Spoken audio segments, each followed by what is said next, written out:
As Sylvia said, that gospel text came from the book of John. The evangelist John was a very different kind of preacher than Matthew, Mark, and Luke. Mark, the oldest gospel writer, didn't even begin the Jesus narrative until Jesus was 30 years old, calling his disciples.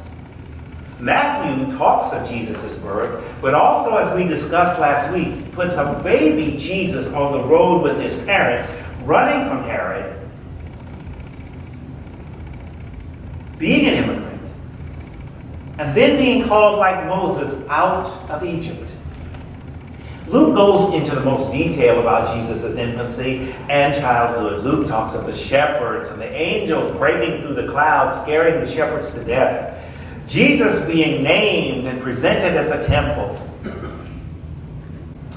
Matthew, Mark, and Luke wrote Jesus' life story so that their hearers would gradually realize that this teacher, this counselor, this giver of the law, this healer, this life giver, really was Jesus Christ, the Son of the living God. Their stories cross paths so many times that they are known by biblical scholars, Matthew, Mark, and Luke, as the Synoptic Gospels. Oh, but the fourth evangelist, John, starts out clearly declaring Jesus' divinity from the first words. John says, "In the beginning, God spoke creation into being. And from the beginning, Christ was the Logos, the Word. From the beginning, Christ was with God. Christ was in God." As the Greek theologians wrote, Christ was very God. Christ was God, God's self. It is interesting that John did not deal with Jesus' birth or childhood to convince us of Jesus' divinity. But by chapter 2, the Gospel of John is already weaving the story of the wedding in Cana, where Mary asked Jesus to turn water into wine for a party. The answer Jesus gives her has nothing to do with the water and the wine or the party itself. He says to his mother, "Of what concern is that to me? My hour of power has not yet come." John wanted us to know that in the middle of celebration, where the house was probably decorated with all of the festive trappings and decorations of a fabulous Jewish wedding, Jesus' mind was not on decorations, but on what heaven had sent him to accomplish. John wants us to know that in the beginning, the very beginning, Jesus was in God's plan. Jesus was the Word. There would probably have been some tension between John and the wise men coming from the east. Why? Because they were worshipers in different religions. And for John, there was no room in creation for such diversity. But what must the wise men have thought of this new birth? They were people of means. They were people of education. They searched the stars. But being scholars, they also read the writings and texts of other cultures.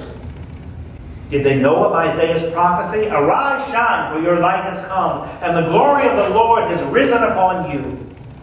Nations shall come to your light, and kings to the brightness of your dawn." This call to the prophet Isaiah to encourage a dispirited people to see God's transformative light coming just over the horizon, and the star indicating that the transformative light was being made flesh. What did they think of that? With no accoutrement, with no trimmings, with no frills and symbols, the wise ones probably had to travel.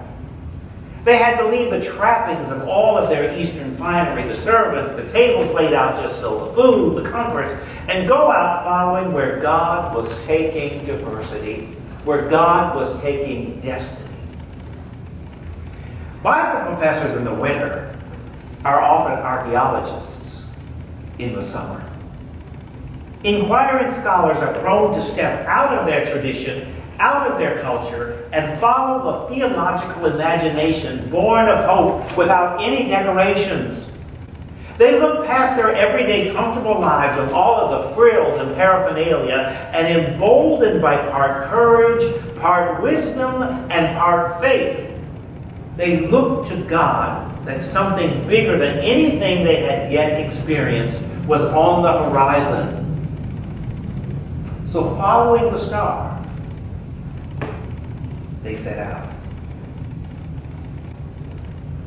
And so, in 2020, you and I, with courage, wisdom, and faith, are called to look past all of the decorations and set out. Life has beaten us up pretty badly sometimes. It is much easier to lock the door and turn on the television. They've got some really interesting movies on the Hallmark Channel. But they'll be showing those Christmas movies till the end of January. But we are called to look past all of the trappings of our culture, all of the trappings of the season, and to go out and look in strangers' faces in search of the living Word. So this morning, I am going to ask you to do something. When most of you came in the first Sunday of Advent, somebody had put up the decorations. Somebody had decorated the trees. Somebody had put out these mysterious poinsettias that never seem to die. This morning, because you are people not of decorations and tapestry,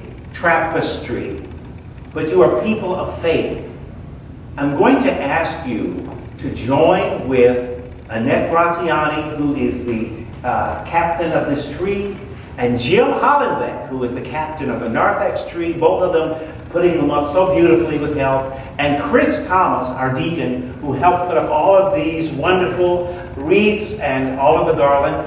We are going to have a second passing of the peace.